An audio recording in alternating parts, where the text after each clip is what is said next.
Good morning, everybody. How are you all today? I've come to the garden this morning. It's a bit of a chilly, damp start to the day, but the sun is trying to come out. It's really quiet. And the birds, just listen.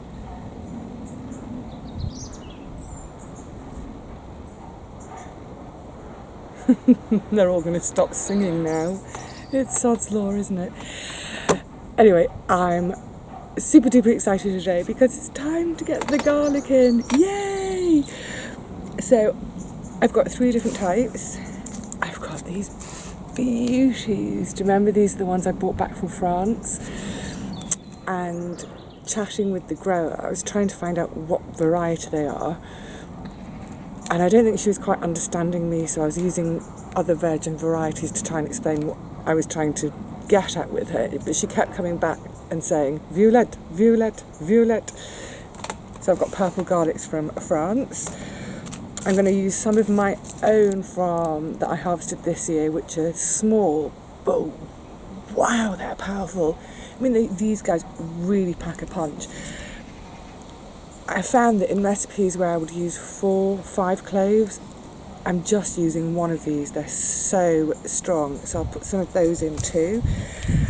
And then, because I won't quite have enough, I've just bought a couple from my local organic grocer, and they'll go in as well.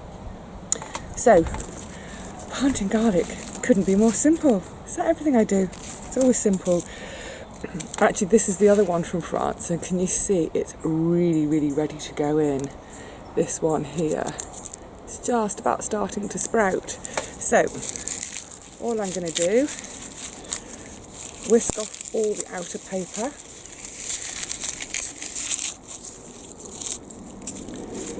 and then gently separate each clove off. Now, I'm quite gentle because here, on the base of the garlic, that's where its little roots are going to come out. So I want to be quite gentle with that area, which I'll be gentle when I plant them as well, which I'll show you in a minute. What a lovely job to do on such a beautiful morning. Like I said, we're getting really, really damp in the morning now. And fairly chilly. But with this sun poking through, and snuggly in my hoodie, I'd be quite happy to sit here for hours doing this. And at the speed I'm going, I probably will be here for hours.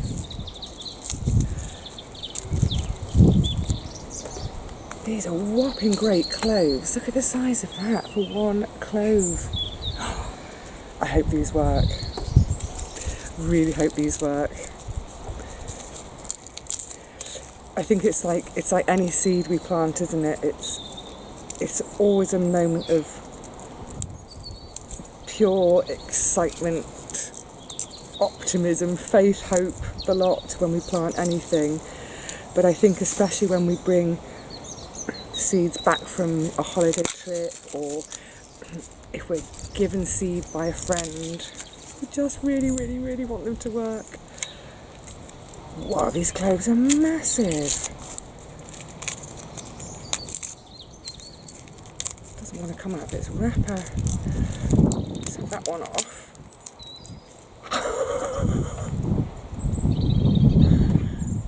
That's massive.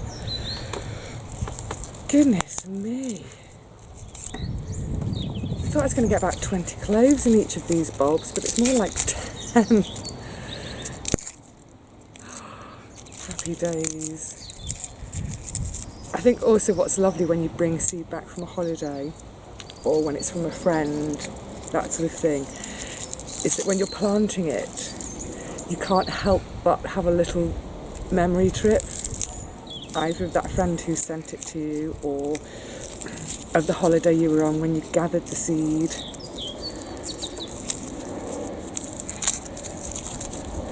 I'm picturing myself now swimming in that beautiful azure sea down in Nice. Oh gosh, it was gorgeous. Actually, it looks like a couple of these cloves have shriveled. Let's get the last goodies out. They're a bit shriveled.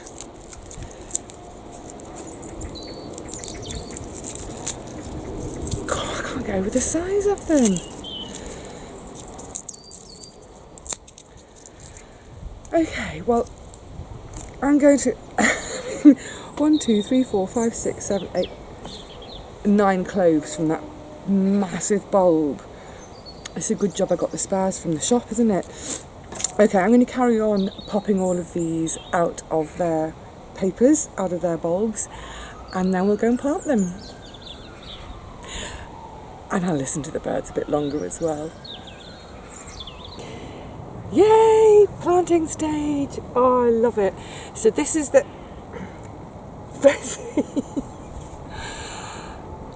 As I was saying, planting stage. Once these lovely little garlic cloves are in, that's pretty much my planting done for the rest of the year. This year's whizzed by, hasn't it? I think one of the things I love about planting, growing the garlic is because in the depths of winter, their lovely little shoots are such a vibrant acid green. It's almost that kind of green of summer again. So although we have all the greens of the brassicas, that's that kind of dark, khaki, slubby, brownish green. And then, woo, this lovely pop of lime green from the garlic. So I love it, just for that burst of life again in the depths of winter. Now, in terms of bed preparation, not much needed really. This bed had the potatoes in, so obviously it was dug to get the potatoes out. And then I gave it another little tickle over just to make sure I hadn't left any spuds down there. And I'm sure I probably have, don't we all? Every single year leave a few down there. So it's been quite well dug, a little tiny bit of weeding at the same time. And then all I've done is rake it over a bit. I did find in the back of my shed a tiny little bit left in a box of some pelleted chicken manure. So I've added that as well, and that will sort of keep them going until sort of February or March. When we get into next spring and they're growing away again, I'll just then fertilise them with a bit of my wee about once a fortnight or so. So let's get planting. So I've given this whole front row over to the French garlic because they're massive, and then I've got about 2.5 rows of my garlic, so from earlier this year, and 1.5 rows from the greengrocers. I've spaced them, they're all about 10 centimetres apart in both directions. It's probably a little bit more space than they need, but I've got the space. This bed wouldn't be used over winter otherwise, so I'll give them that space. Yay! Now, in terms of planting, don't be tempted to, actually, where can you see? Let's show you on this one. Don't be tempted to shove the bulb into the ground to get it in, because this little foot, that's where your roots are going to develop. And what you don't want to do is in shoving it down, damage that little root base. So all I do is, whoops, and also you don't want to hit a big stone just when you think you've had the last stone out. So use a dibber. So I put mine in really quite deeply. I put them in so that basically, if that's my garlic in the ground, in the soil, there's at least another clove's worth of garlic above it. Partly, I don't want the pigeons pulling them out, but also over the years I've just found it best if I give them a really good deep planting. So we won't see anything for a little while, but then one day, as if by magic, the first shoots will appear. When everything else in the garden seems to be thoroughly over, these gorgeous, gorgeous little green shoots will appear. And we'll be so happy we planted them.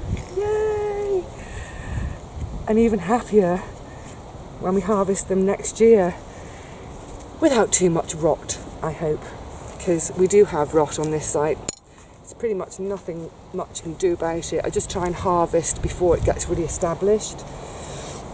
So like I was saying with mine are really little, but wow, they're pungent. So size on this occasion doesn't matter.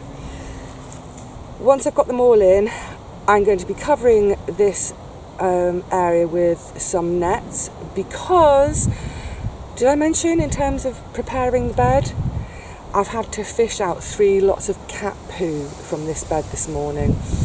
Drives me insane. Other people's cats coming and pooing in my garden. But there we go, c'est la vie.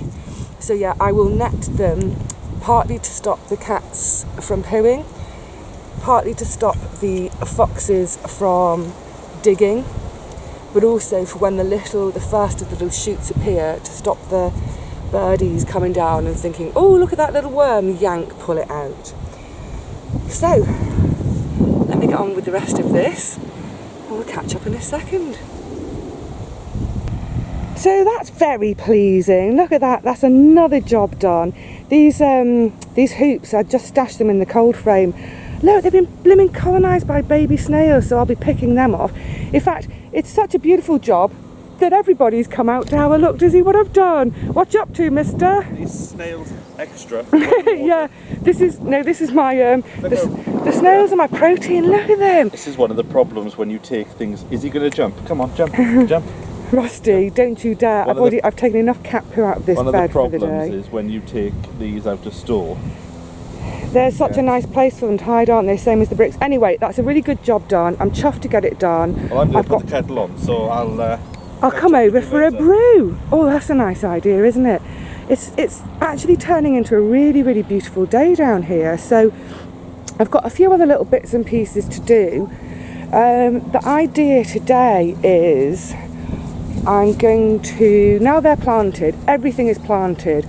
The other thing I've come to this morning on my plot, I won't do a close-up, but is, can you see that? It's a very dead, very mauled ex-pigeon. I'm going to have to get rid of that. So yeah, basically now the garlic's in, that is everything planted. So my next job today is to get this bed sorted out, just give it a bit of a dig over, and it's going to become a dumping ground because hopefully soon, yeah, I know, I've said it a million times, haven't I? I'm going to start on the, the little deck area. So yeah, I'm going to take the cosmos deadheads off today to save the seed. That's another little job, as well as digging out that bed. Plus, you leading the way, Bessie Boo. Oh, look at that little Bessie cat. I need to start clearing everything away from the shed because before the temperature drops too much, I need to get my top coat on the shed. So I'm going to be harvesting the last of the peppers today. These are more of the orange bell. They're only little, but they are in a container, so it doesn't surprise me. And then behind them, can you see these beauties? These are called Du Long de Land. Actually, let me show you the label because my pronunciation may not be all that. Du Long de Land. So the germination was rubbish with them, and I just ended up with this one plant. I've got two ripe ones on there, one not so ripe and two completely unripe. But again, they are a sweet pepper, so even though they look like chilies, they're not, they're sweet. And then look at this, this is such a lovely surprise. I thought my sweet pea was long over.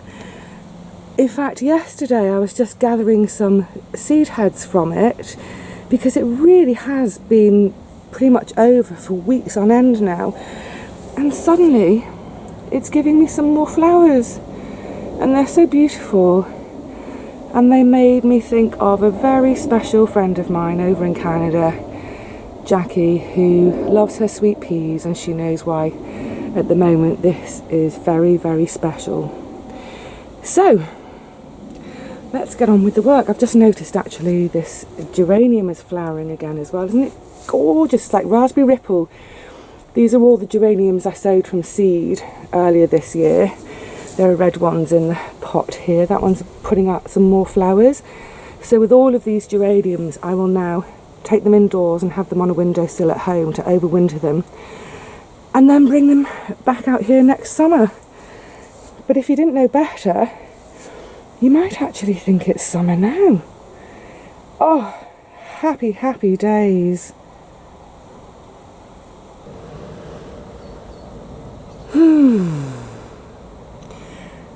What a completely, unexpectedly beautiful day this has turned into. I'm so glad I brought some lunch with me so that I don't have to go home. It's just so lovely to just sit and be. I think we all need to do a bit more of that. So I'm going to say cheerio for now. I've got some sitting and being to do. And then a bit more work. That can wait. So happy sitting and being to all of you too. Happy scoffing your lunch made from allotment goodies. And if I ever rouse myself from this lovely reverie today, I will see you all again really soon, I hope. In the meantime, on this beautiful sunny day, take care.